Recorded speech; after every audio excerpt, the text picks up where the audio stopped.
은혜 받기 원하는 하나님 말씀은 사도행전 4장 10절부터 21절 말씀까지가 되겠습니다.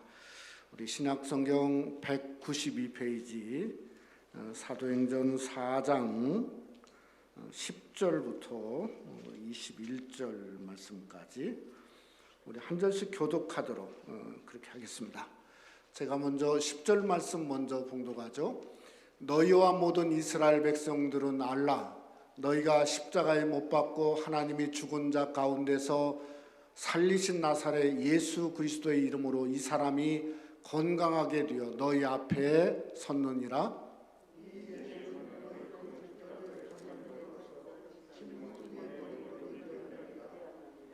다른 이로서는 구원을 받을 수 없나니 천하 사람 중에 구원을 받을 만한 다른 이름을 우리에게 주신 일이 없음이라 했더라.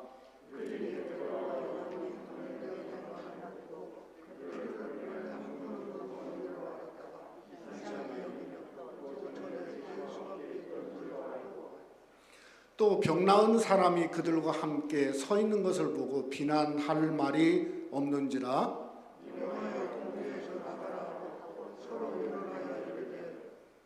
이 사람들을 어떻게 할까? 그들로 말미암아 유명한 표적 나타난 것이 예루살렘에 사는 모든 사람에게 알려졌으니 우리도 부인할 수 없는지라.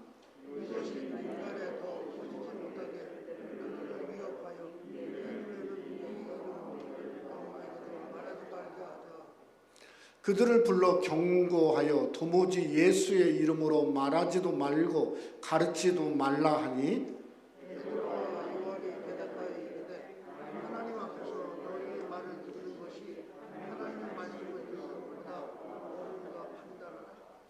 우리는 보고 들은 것을 말하지 아니할 수 없다 하니 관리들이 백성들 때문에 그들을 어떻게 처벌할지 방법을 찾지 못하고 다시 위협하여 놓아주었으니 이는 모든 사람이 그 된 일을 보고 하나님께 영광을 돌림이라.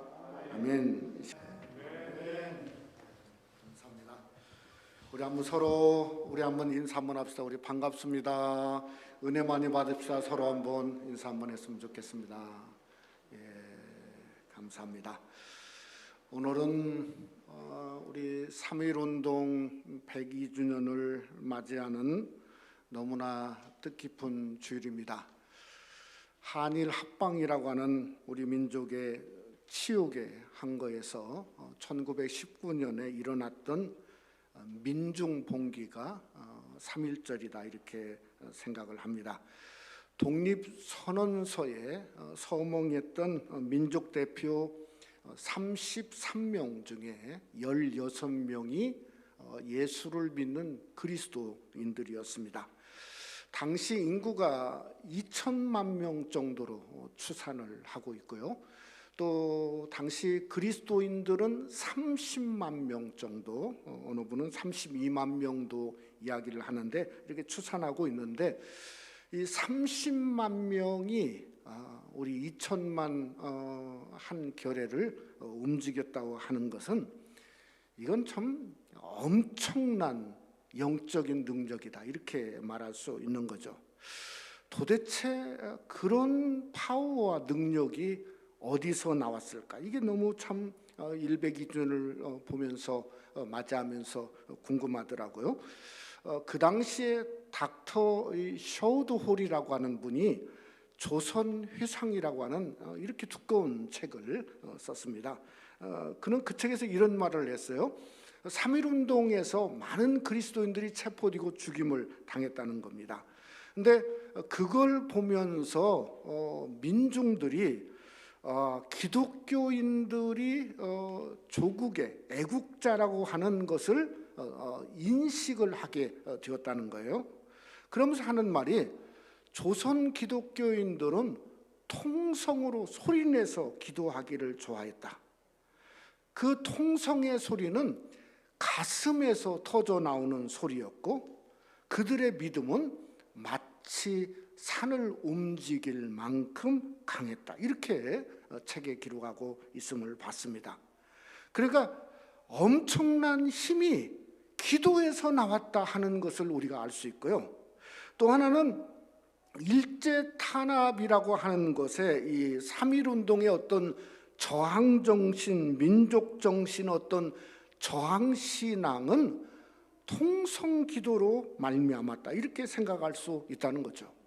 참 우리가 생각해 보면 한국의 기독교가 우리 민족만이 통성으로 부르짖는 통성으로 세워졌고요, 그 부흥도 결국은 통성을 통해서 우리 기독교가 부흥하게 되었다 하는 것은 정말 부인할 수 없는 것 같아요. 여러분, 우리가 잘 아는 대로 예레미야 33장 2절로 3절에 보면 이를 행하시는 여호와, 그것을 만들며 성취하시는 여호와, 그의 이름을 여호와라 하는 이가 이와 같이 이르시도다. 너는 내게 부르짖으라. 내가 내게 응답하겠고 내가 알지 못하는 크고 은밀한 일을 내게 보이리라. 바로 하나님의 역사죠. 우리가 하나님 앞에 통성으로 부르짖으면 하나님이 응답할 뿐만 아니라 우리가 알지 못하는 크고 은밀하고 놀라운 일을 우리 삶 속에 민족 가운데 보여주신 것이 바로 3.1운동일 뿐만 아니라 우리 한국의 기독교라고 말할 수 있다는 겁니다. 저는 그 부르짖는 기도가 102년을 맞이하는 우리 민족 교회의 기도가 될 뿐만 아니라 저는 이 부르짖는 기도가 우리 새생명 한인교회 저와 여러분의 기도가 되어지기를 주님의 이름으로 축원합니다. 이 사도행전 4장을 보면 똑같은 일이 4장 가운데 일어났어요. 승승장구하던 예루살렘 교회가 뭐죠? 고난이 닥치게 되었습니다. 거기에 수장이었던 베드로와 요한이 감옥에 갇혔어요. 유대교의 모든 지도자들이 다 모였어요. 6절 말씀을 보니까 대제사장 안나스와 가야바도 모였어요. 이게 많이 들어본 이름이지 않습니까? 예수님이 잡혔을 때는 대제사장이 누구였냐면 가야바가 대제사장이었고 그의 장인이 안나스가 있었어요. 근데 지금은 그 장인이었던 안나스가 대제사장이에요. 그러니까 장인하고 사위하고 교권을 주고받는 상황, 오늘날 교계의 모습이나 비슷하죠. 그러니까 그 한쪽에는 장인이 그저 사위가 예수를 죽였고 이제는 장인이었던 안나스가 뭐죠? 결국은 베드로를 죽이려고 한 그러한 사건이 바로 본문의 사건이라는 거죠. 여러분, 거기에 잡힌 베드로가 그 장소를 그냥 잊어버릴 수가 없습니다. 왜냐하면 예수님을 부인했던 3번이나 부인한 장소였어요. 근데 지금은 그때 두려워했던 베드로의 모습이 아니었어요. 어떤 베드로였죠? 사도행전 3장의 제9시 기도 시간, 그러니까 예수의 죽으심 십자가를 짊어지고 기도하고 성령 충만한 베드로였어요. 그래서 8절에 보니까 베드로가 성령이 충만하여 담대하게 말했어요. 또 여기 보면 19절 말씀해 보니까 베드로가 이런 말을 했어요. 하나님 앞에서 너희 말을 듣는 것이 옳은가, 하나님의 말씀을 듣는 것이 옳은가 판단하라.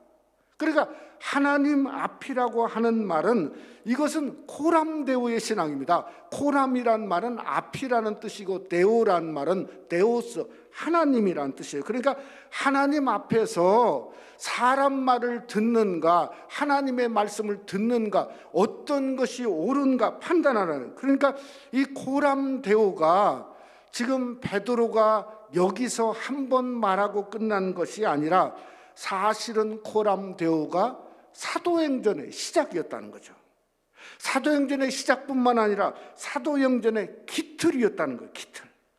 여러분, 지난 100년 동안 우리 한국의 기독교가 이렇게 놀랍게 성장한 이유가 뭔가? 그것은 바로 코람데오입니다. 어떻게 하든지 일제치하에서 6.25 전쟁 이후에 그저 우리 민족의 그 신앙의 선열들이 하나님 앞에 쓰고자 한 그 역사로 하나님이 축복하신 거죠.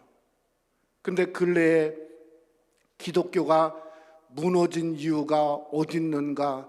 저는 코람데오에서 무너졌다고 생각해요.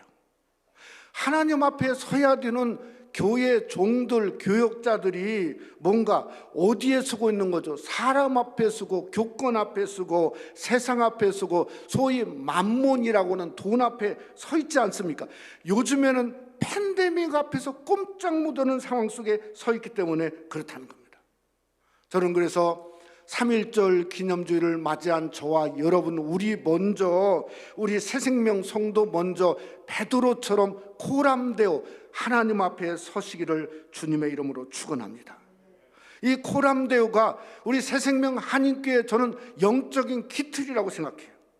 오늘 말씀을 상고하면서 저와 여러분이 말씀 앞에 서고 주님 앞에 서고 하나님 앞에 서는 코람데오의 진정한 믿음과 신앙을 말씀을 들으면서 주님 앞에 함께 서는 아름답고 복된 역사가 오늘 또 말씀을 듣는 우리 속에 함께 하시기를 주님의 이름으로 축원합니다. 첫째로 코람데오의 신앙은 담대함의 신앙입니다. 며칠 전에 이 가까운 팔로스 보디스에 가보면 롤링힐스라고, 여러분 혹시 길이 막 아주 그냥 이 롤링처럼 하는 그 길에 미국을 깜짝 놀랄 사건이 일어나게 됐었죠. 무슨 일이죠? 그 유명한 타이거 우즈가 차량을 타고 가다가 전복되어서 굴러가지고 수시간 수술 끝에 겨우 살아난 사건이 있었습니다. 하도 뼈가 많이 부러져 가지고 선수 생활은 쉽지 않을 것 같다 하는 이야기들이 들리지 않습니까? 기사를 좀 읽어보았더니 이 타이거 우즈가 그렇게 유명한데 허리 수술만 5번을 했대요. 하도 진통제를 지금도 많이 먹어서 웬만한 진통제는 듣지를 않는데요. 그러니까 겉은 그렇게 화려하고 슈퍼스타이지만은 그러나 우리가 잘 아는 대로 그의 가정이 깨어지면서 선수 생활이나 어떤 것도 추락하고 겨우 일어섰는데 이번은 교통사고로 어려움을 당하고 있음을 보게 되어집니다. 여러분, 당시에 이스라엘에서 가장 화려한 곳이 어디냐면 유대교의 예루살렘 성전이었습니다. 완전히 이건 화려함의 극치였다고 그럽니다. 요한복음 2장에 보면 사람들이 자랑하지 않습니까? 이 성전을 몇 년 동안 지었다고요? 46년. 근데 실제로는 그 이후도 훨씬 더 졌어요. 오랫동안 졌어요. 그러니까 한 60년 가까이 성전을 진 거예요. 근데 그 화려한 성전이 예수님의 눈에는 어떻게 보였어요? 예수님의 눈에 들어가 보니까 완전히 썩어 있었어요.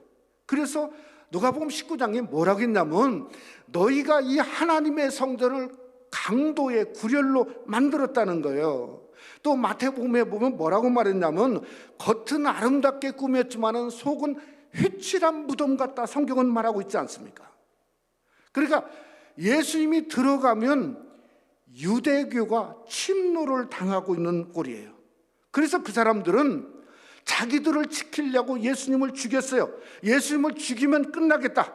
근데 죽인 지 석 달도 못 돼서 오늘 사도행전 4장에 보면 하나님을 믿고 예수를 믿는 자들이 성전한 솔로몬 행각에 가득가득 모이게 지고 그들이 위태로운 상황에 놓이게 되었다는 거죠. 여러분, 숫자도 사도행전 2장에 보면 세례받은 자가 3,000명이었어요. 사도행전 4장에 보면 그저 말씀을, 이 사건을 통해서, 안진배가 일어난 사건을 통해서 예수를 믿는 자의 수가 남자만 5,000명이었어요. 그러니까 10,000명이 훨씬 넘었다는 거죠. 그래서 공의원들이, 소위 사내들인 공의원들이 전부 모이게 되었습니다. 그리고 나서 4장 7절에 이렇게 신문했어요. 뭐라 했냐면 사도들을 가둔데 세우고 묻되 너희가 무슨 권세와 누구의 이름으로 이 일을 행하였느냐? 여러분, 이야기를 어디서 우리가 또 들었죠? 예수님을 신문할 때 공의원들이 똑같이 신문했어요. 네가 과연 누구냐 이거요. 누구의 권세로 이런 일을 하냐 이거요. 네가 진짜 그리스도냐? 그러지 않았습니까? 그러니까 여러분, 성도의 담대함이 어디에 있냐면 여기 있는 거예요. 예수만 들어가면 세상은 떨게 돼 있어요. 아무리 화려하다 할지라도 예수의 이름만 있으면 그들은 두려워서 꼼짝 못하게 됐어요. 그러니까 성도의 담대함은 저와 여러분이 예수님의 이름으로 서는 거예요. 예수의 이름을 갖는 거예요. 그러니까 담대하라고 해서 담대한 게 아니에요. 담대함은 뭐냐면 세상이 두려워하고 있는 뭔가를 우리 새생명 성도가 가졌을 때, 아니 그때에 세상은 꼼짝 못하니 우리는 담대해질 수밖에 없는 거예요. 여러분 여호수아 5장에 보면 이스라엘 민족이 요단강을 건너서 여리고성의 진격을 앞두고 있습니다. 근데 그곳에서 뭘 하고 있냐면 이스라엘 민족이 여리고 사람들이 다 보는데 할례를 행합니다. 그것도 부싯돌로 행해요. 그래서 뭔가 할례산이 생길 정도로, 왜냐하면 할례를 행했으니까 꼼짝 못해요. 이게 무모함입니까? 아니면 담대함입니까? 제가 아무리 봐도 이건 담대함이 아니에요. 그건 무모한 거예요. 왜냐하면 꼼짝 못하면 여리고 사람들이 전부 와서 몰살하면 그저 전부 다 몰살당할 수밖에 없어요. 그런데 놀라운 것은 뭔가 하면 여리고 사람들의 입장에서 보는 거예요. 이것은 엄청난 반전이에요. 여호수아 5장에 보면 이렇게 말했어요. 여리고 사람들은 이스라엘 자손으로 인하여 마음이 녹았고 정신을 잃었다는 거예요. 할례는 무엇을 얘기하고 있죠? 거룩함을 얘기하고 있어요. 그러니까 세상 사람들은 저와 여러분의 거룩함을 두려워하는 거예요. 여러분 우리가 잘 아는 대로 베드로전서 4장 5절 말씀에 보면 이런 말이 있어요. 하나님의 말씀과 기도로 거룩하여짐이라. 그러니까 저와 여러분이 하나님의 말씀을 붙들고 있으면 사단 마귀는 꼼짝 못하는 거예요. 그게 담대함이지 않습니까? 우리가 기도를 시작하고 사순절인데 어떻게 하든지 하나님 앞에 기도를 시작하면 그저 주님의 역사가, 보혈의 역사가 일어날 뿐만 아니라 우리는 예수의 이름으로 기도하지 않습니까? 그러니까 세상이 꼼짝 못하는 거예요. 그게 담대함이에요. 여러분 베드로라는 사람은 그저 3번이나 주님을 부인했지만은 지금은 담대했습니다. 왜 그런가? 그는 말씀의 사람이었어요. 성령 충만함을 받았습니다. 예수 그리스도의 십자가를 붙들고 기도한 제9시의 사람이었어요. 그러니까 예수 생명이 넘쳐났어요. 그러니까 그는 담대하게 하나님의 말씀을 전할 수밖에 없는 거예요. 그러니까 거룩이 능력이고 거룩이 담대함인 줄을 믿으시기를 주님의 이름으로 축원합니다. 그래서 여러분이 정말 집에 계시면서도 어떻게든지 거룩함을 힘써야 우리가 담대하게 일어날 수 있는 거 아니겠어요? 오늘 11절 말씀에 보면 이렇게 말합니다. 이 예수는 건축자의 버린 돌로서 침모퉁이의 머릿돌이 되었느니라. 오늘 장로님이 기도하셨죠. 그러면 왜 버렸을까요? 건축자들은 필요 없는 걸 버립니다. 필요 없는 것, 쓸모 있는 것은 버리지 않습니다. 그러면 예수님이 필요 없나요? 무가치한가요? 이사야 53장의 말씀처럼 그는 아름다운 것 없고 흠모할 만한 것이 없어서 버렸나요? 천만의 말씀이에요. 사복음서를 읽어보세요. 예수님이 무가치한 분이셨어요.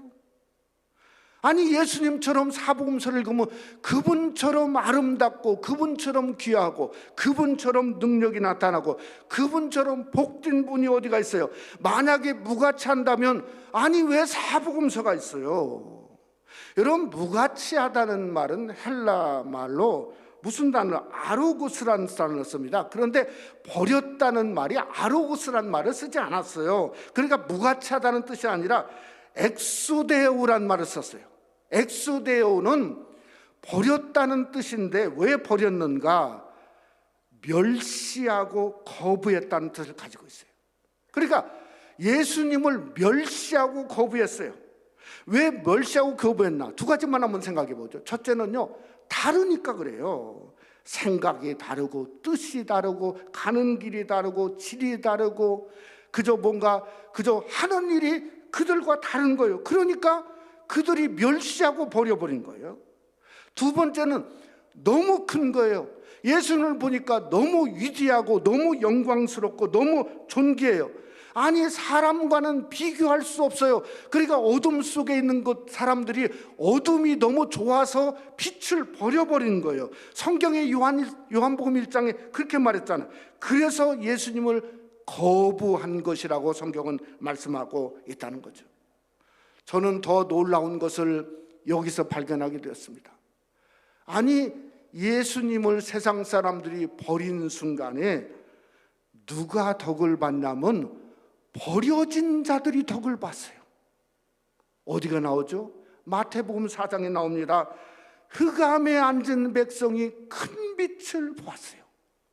어둠 속에 버려져서 힘들고 인생의 방법이 없고 어찌할 게 없는, 우리가 마치 1년 동안 팬데믹으로 내가 버려질지 않을 것 같은데 1년 동안 사실은 자식들도 그저 뭔가 집에 먹을 것만 갖다 놓고 가는 그런 경우들이 있지 않습니까? 어쩔 수 없이 버려지는 우리의 인생의 모습이라는 거예요. 그런데 그 안에서 예수 그리스도는 버려진 우리에게 빛으로 다가오셨어요. 그러니 놀라운 축복이에요. 사랑하는 성도 여러분, 그러기에 우리가 담대하라고 해서 담대한 게 아니고 예수님이 있어야 담대해지는 거예요. 예수님이 있지 않으면 결코 여러분과 저는 담대해질 수가 없습니다. 요한일서 5장 14절은 12절은 이렇게 말합니다. 아들을 모신 사람은 생명이 있고 하나님의 아들을 모시지 않는 사람은 생명이 없습니다. 여러분, 담대함은 내가 예수 생명이 있나 없나 거기에 달려있다고 하는 겁니다. 우리가 하나님 앞에 고람되어 설 수 있는 것도 예수 생명이 있어야 그 앞에 설 수 있는 거예요. 저와 여러분에게는 예수 그리스도의 이름이 있고 생명이 있는 줄 믿으시기를 주님의 이름으로 축원합니다. 그러면 우리는 담대해야 돼요. 서 있는 그 순간에 사단 마귀는 물러가고 담대하게 세상을 이기고 하나님 앞에 서는 고람대우의 신앙이 여러분과 저와 우리 새생명 한인교회 신앙이 되시기를 주님의 이름으로 축원합니다. 두 번째로 고람대우의 신앙은 오직 예수님 뿐입니다. 지난 월요일에 참 미국에 안타까운 그런 희생의 시간이 있었습니다. 코비드 19으로 세상을 떠난 분이 50만 명이 넘었어요. 지난 월요일부로. 이것은 1차, 2차 세계대전 그리고 베트남전에서 죽었던 미군의 숫자보다 훨씬 더 많다고 그래요. 그래서 백악관에서 그저 애도의 나팔이 울려 퍼졌어요. 그걸 제가 이렇게 보면서 이런 생각을 했습니다. 땅에서는 애도의 나팔이 있지만은 예수 믿으면 분명히 다르다. 분명히 다르다. 무슨 나팔이죠? 저 천국에 들어가서 하나님이 영광의 나팔, 영광의 팡파르 나팔 소리와 함께 성부 하나님의 집에 깨게 될 터니 그 나팔은 다르다는 생각을 하게 되었습니다. 그 중에 하나가 우리가 참 사랑했던 우리 신춘장 원사님 아니겠습니까? 여러분, 그러기에 베드로는 사도행전 4장 12절 말씀에 우리에게 이렇게 말씀하고 있습니다. 우리 한번 다 같이 함께 봉독해 보죠. 다른 이로서는 구원을 받을 수 없나니 천하 사람 중에 구원을 받을 만한 다른 이름을 우리에게 주신 일이 없음이라 하였더라. 오직 예수 그리스도 이름, 그저 예수 이름은 그분의 이름을 통해서 그분을 믿으면 우리는 구원받습니다. 오직 유일한 이름이 바로 예수 그리스도 이름이죠. 그래서 고람대오의 믿음과 신앙은 예수 그리스도 한 분만 있다고 하는 거예요. 여러분, 예수는 그러기에 버린 돌이 아니라 머릿돌입니다. 머릿돌. 아니, 머릿돌이라고 하는 의미, 주춧돌이라고 하는 의미가 뭘까? 한 두 가지만 생각해 보면 베드로전서 2장에 보면 머릿돌을 보배롭고 산돌이란 말이 있어요. 보배로운 산돌이라. 그러니까 산돌만 있으면 보배로워져요. 산돌이 가는 곳마다 산돌을 믿는 사람마다 여러분은 존귀한 성도고 보배로운 성도예요. 산돌만 있으면 살아나요. 살아나. 아무리 팬데믹 중에 내가 믿음이 그저 뭔가 내가 죽어 있구나 생각한다 할지라도 여러분 걱정하지 마세요. 예수님을 다시 모시면 산돌입니다. 살아납니다. 어떻게 살아나죠? 여러분 시편 27편 13절에 보면 이렇게 말합니다. 내가 산자의 땅에 있으며 여호와의 은혜 볼 것을 믿었도다.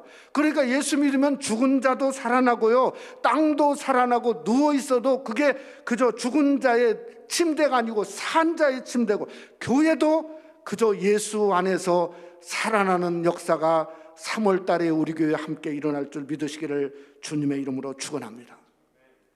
또 머릿돌은요, 두 번째로 또 다른 머릿돌을 만들어내요. 또 다른 머릿돌. 에베소 2장 21절에 공동번역은 이렇게 번역했어요. 온 건물은 이 모퉁이돌을 중심으로, 그러니까 머릿돌인 예수를 중심으로 서로 연결되고 점점 커져서 주님의 거룩한 성전이 됩니다. 이렇게 말했어요. 이것이 성전이 필히 회복해야 되는 이유입니다. 왜냐하면 머릿돌은 머릿돌로 그냥 끝나지 않아요. 머릿돌이 원하는, 예수님이 원하는 것은 연결됨을 원해요. 성도들이 그냥 가정에서 그 모습으로 예배할 수 있습니다. 그러나 하나님이 원하는 건 머릿돌과 머릿돌이 서로 성전 안에서 연결되어지는 걸 우리 하나님이 원하고 있다는 거예요. 그 연결됨이 점점 커지는 걸 원하고 있어요. 그래서 주님처럼 커가기를 원하고 있고요, 주님처럼 역사가 나타나기를 원하고 있고요. 그러니까 새생명 한인교회는 머릿돌과 머릿돌이 성전 안에 연결되어지는 교회, 점점 커져서 머릿돌 예수 그리스도의 역사가 나타나는 그 교회를 우리 하나님은 원하시는 줄 믿으시기를 원합니다. 저는 3.1운동 당시에 기독교가 기폭제가 되었잖아요. 왜 기폭제가 되었을까? 한마디로 머릿돌 비전이에요. 무슨 머릿돌 비전이냐면, 당시의 선교사님들의 영적인 비전이 뭐냐면, 교회 하나가 있으면 1교회 1학교 운동을 벌였어요. 그러니까 교회가 있는 곳에 교회 학교를 세웠어요. 교회 학교. 근데 전국에 그 당시에 세우는 선교사님들이 1교회 1학교 운동에 세워진 학교가 무려 405개예요. 엄청나죠. 405개니까. 뭘 가르쳤나? 평등정신, 독립정신, 한민족정신, 자주정신을 가르쳤어요. 그러면서 교회 학교에서 가장 중요한 성경 과목이 있었는데 그게 성경이에요. 성경 하나님 말씀. 그러니까 3.1운동의 역사는 머릿돌의 역사입니다. 그 꿈의 비전, 그래서 성경에서 놀랍게 나온 것입니다. 저는 우리 새생명 한인교회가 그저 편안하고 안전만 추구하는 교회로 되질 원치 않습니다. 우리 교회는 무슨 교회가 되냐? 머릿돌 교회가 돼야 돼요. 머릿돌 교회가 되면 여러분은 보배로운 성도예요. 살아있는 성도예요. 점점 커가는 성도예요. 그래서 점점 커가서 뭔가 하박국 2장에 하박 성지가 말하기를 뭐죠? 물이 바다를 덮음 같이 하나님의 영광이 가득한 것이 이 땅에 가득한 것처럼 저와 여러분이 하나님의 영광으로 가득 넘치고 채워져서 이 세상에 어떤 것도 침범하지 못할 그러한 놀라운 교회, 그것은 고람대오로만 가능합니다. 오직 예수로만 가능합니다. 오직 예수만이 새생명 한인교회의 영광을 드높이고 머릿돌 교회가 되고 그 영광을 세상에 드러낼 수 있는 충만함이 함께 하시기를 주님의 이름으로 축원합니다. 말씀을 맺고자 합니다. 지난 토요일에 이 사우스베이에 있는 거기서 목회하셨던 장경일 목사님이라고 하는 분이 코비드-19로 돌아가셔서 이제 그 교회에 박형나셔서 예배를 이렇게 드렸어요. 그분은 1.5세입니다. 우리 EM 담당하는 데니엘 목사님의 친구분이에요. 겨우 이제 시운이 막 넘어가시는 젊은 목사님인데 저는 가보지는 못했지만은 그분의 추모 영상, 그러니까 장례 예배식 때 추모 영상을 이렇게 봤는데 정말 아저씨같이 친근하신 목사님이고 목회를 참 이렇게 잘 하셨던 분이세요. 근데 마지막에 한 3분짜리 영상에 마지막 육성 하나가 나왔어요. 육성 하나. 그분의 육성이 뭐냐면 그리 아니하실지라도 저는 하나님을 사랑합니다. 그게 육성이에요. 사모님이 장례식에서 이렇게 조사를 했습니다. 무슨 조사냐면 이게 코비드-19에 숨을 못 쉬잖아요. 물론 돌아가실 때는 다 숨을 못 쉬지만 특별히 호흡이 막 막혀 있는데 헐떡거리면서 사모한테 그러더래요. 곧 만날 거야. 예수님만이 길이고 진리고 생명이시니 강건하라. 그게 마지막 남기신 말이었다고 합니다. 근데 제가 그걸 읽으면서 찬양이 제 마음속에 떠오르더라고요. 무슨 찬양이냐면 은혜 아니면 살아갈 수가 없네. 호흡마저도 다 주의 것이니. 호흡마저도, 마지막 호흡마저도 다 주의 것이니 세상 평안과 위로 내게 없어도 예수, 오직 예수뿐이네. 여러분, 호흡이 끊어지는 마지막 순간마저도 예수님은 빼앗길 수가 없습니다. 예수는 빼앗을 수도 없습니다. 오직 예수뿐입니다. 그러니 저와 여러분이 오직 예수 한 분, 그분으로 주님 앞에서는 고람대오의 신앙을 가질 뿐만 아니라 예수 그 한 분으로 내가 버려진 돌이 아니라 나는 머릿돌이 되어서 정말 주님 보시기에 보배로운 성도, 아름다운 성도, 주님의 영광을 드러낼 수 있는 그러한 성도로 우리가 나아가는 놀라운 역사가 우리 3.1절을 맞는 우리 사랑하는 성도와 우리 조국과 또 여러분 속에 함께 하시기를 주님의 이름으로 축원합니다. 우리 한번 기도하겠습니다. 우리 3.1절 102년을 맞이했지만은 우리의 민족의 선열들의 신앙은 그저 억압 속에 터지는 통성의 기도였어요. 통성의 기도, 부르짖는 신앙이었죠. 오늘 또 저희 이북 땅에 수많은 지하교회 성도들이 있습니다. 부르짖고 싶어도 그저 부르짖지 못하고 속으로 터져나오지 않습니까?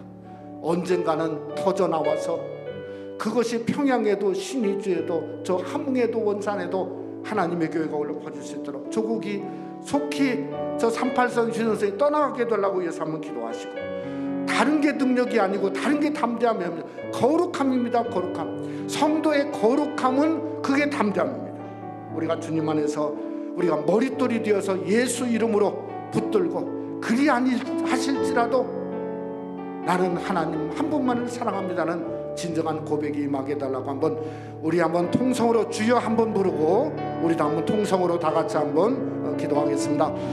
주여, 거룩하신 아버지 하나님, 우리 3.1절 신앙의 선배들이 30만 명밖에 되지 않았지만은 하나님, 저들이 저항정신, 민족정신 그저 속에서 터져나와서 하나님 주여를 불렀던 그 신앙의 통성의 역사가 3.1운동의 놀라운 기틀이 되었던 것을 오늘 또 우리가 말씀을 통해서 보았습니다. 하나님, 우리가 부르짖기를 원합니다. 부르짖을 때 하나님이 응답하시고 크고 비밀한 일을 보여주신다고 말씀했사오니 아버지 하나님, 우리 성도들이 가정에서나 삶에서나 어디든지 하나님 앞에 부르짖는 통성의 역사가 일어날 수 있도록 주님께서 역사하시고 주장하시고 함께해 주시옵기를 간절히 원합니다. 성도함의 성도의 담대함은 어디에 있는가? 거룩에 있습니다. 거룩하지 않으면 어떻게 담대하겠습니까? 우리가 더 성결하게 사순절에 아버지 하나님이여 예수 그리스도의 십자가 하나님 제9시의 기도를 하나님 앞에 하면서 담대함을 갖기를 원합니다. 우리는 주님으로 말미암아 버린 돌이 아니라 머릿돌이 된 줄 믿습니다. 보배롭고 존귀하고 살아있는 성도, 특별히 새생명한인교회 성도들이 하나님 이제는 3월을 맞이하는데 3월달에 문을 활짝 열고 하나님 전에 나와 예배하고 주님만 찬양하는 아버지 하나님이여, 산돌의 역사가 일어날 수 있도록 주여 축복에 주시옵소서. 함께해 주옵소서. 믿사옵고 예수님 이름으로 기도드렸사옵나이다. 아멘.